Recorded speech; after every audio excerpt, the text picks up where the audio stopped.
somebody that's going to do a car review lined up? We've got Mr. Mars, I believe. I don't know if he's on. Is he dialed in? He is. Stand by. Is he really? Yes. He is. You know, it's we're trying to do a little bit different things here today because is he there? He's there. Oh my goodness! So the in-wheel time car review is done by Mr. Michael Mars. Hi, Mike. Over in the Far East. And we really appreciate you joining us today, Mr. Mars. And I understand that you have the Infiniti QX80. Finally, after me teasing it for 2 weeks, here it is. I've got a Yugo pulled up. A Yugo. Run those pictures while you do the QX80. Take it away, Mike. Morning, guys. Morning. How y'all doing? It's good. Good to see y'all. I wish I was there. It's just not quite the same not being there. But we're going to talk about the Infiniti QX80. This is a full-size SUV. I mean, we're talking big full-size SUV with a 4x4 luxury trim level. Now, for 2021, they've actually added some different trim levels. So it's got 6 different trim levels, 3 new ones. One, unusually, is the Luxe. Now, this is a new base model that comes in a little bit lower price than what some of the others does. Of course, there's a new up trim level that's got loaded full of stuff on it. It's a 7 or an 8 passenger vehicle, depending on how you configure the seats. We had the first and second row bucket seats with the dual consoles, make it a little bit nicer with the captain's type chairs. And so it was the 7 passenger. Now up front, you're going to find it's got this really big grille on it. That's part of the Infiniti lineup. And it has the dark chrome around the grille and around the trim on it because of the level. We were in the premium select trim level. So it comes with a lot of little different things like the 22-inch wheels, the tow package. There's a power lift gate on it. It's got a power moonroof on it. They have adaptive headlights up front and welcome lighting on the outside of it. So there's a lot of things. There's not a lot of options because it's all done up in packages, and we'll get into a little bit more of that. Now we go into the inside of it. Again, this is a luxury 4x4. We're going to have a Sahara stone leather that we've got the mixed kick panels that have got leather on it as well. It's got the Apple and the Android Play as far as the technology goes, and it's all built into what they call their iTouch infotainment system, dual screen. We also had the dual screen entertainment package for the rear seat.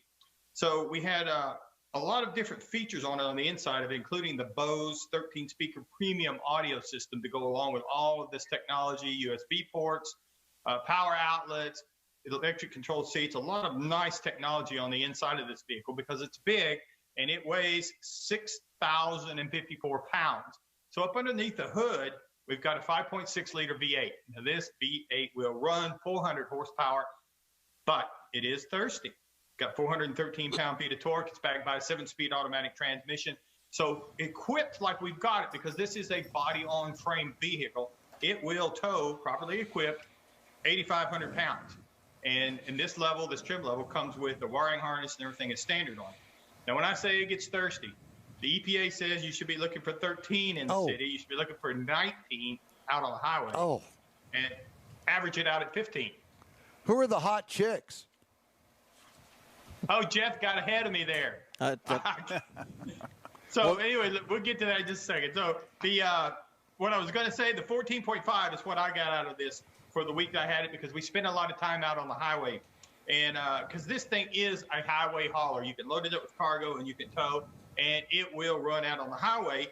And but it's got some city mannerisms to it because it's got a hydraulic body motion control in it, because it's a big vehicle that keeps it from wobbling all over the place.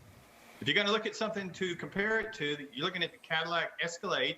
Starts at $76,000. You're going to look at the Range Rover Sport possibly that starts at $69,500 with 10 different trim levels.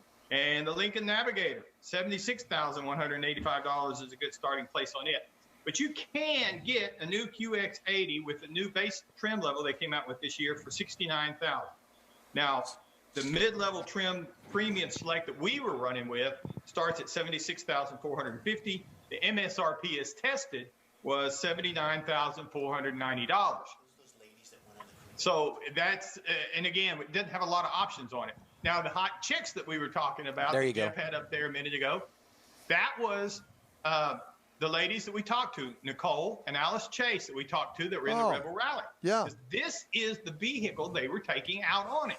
So that was a publicity shot, obviously. It clearly has had a wash job. Yeah, and they don't look like they're off-roading. Well, They're the not- first one was the publicity shot with them, and There they you looked go. really nice there. But then the second one was how they had modified it, had the big tires crammed into the back of it that There they you had go. to change if they had a flat. So it does have some off-road chops, is what I was wanting to get across. Maybe not to the level of rock crawler, but it'll get out there. So anyway, full-size SUV. If you're looking for something like this, this is one of them you need to look at. Mr. Mars, go eat some more leftover turkeys. Y'all have a great day. You do the same, sir. We'll talk to you soon. Thanks, Mike. All right. This is the In Wheel Time Car Show, and I wanted to remind everybody that our show streams on Facebook, YouTube, and InWheelTime.com. Podcasts are available on Apple Podcast, Spotify, Stitcher Radio, iHeart Podcast, TuneIn, Google Podcast, Podcast Addict, and the In Wheel Time Car Show will continue after a very quick break. Texas.